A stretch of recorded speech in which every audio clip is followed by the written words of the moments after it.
After 3 years namin to makuha ulit. Para sa San Latira, may bahay na kami for 3 years.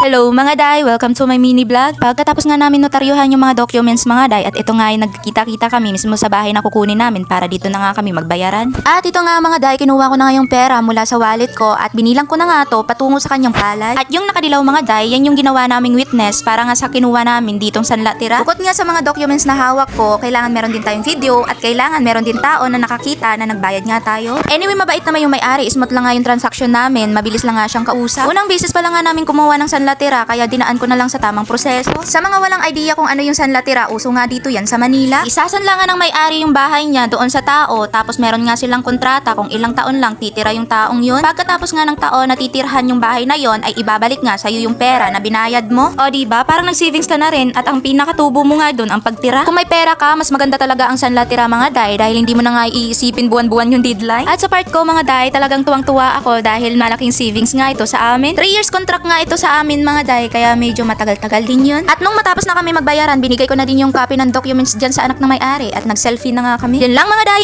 ingat!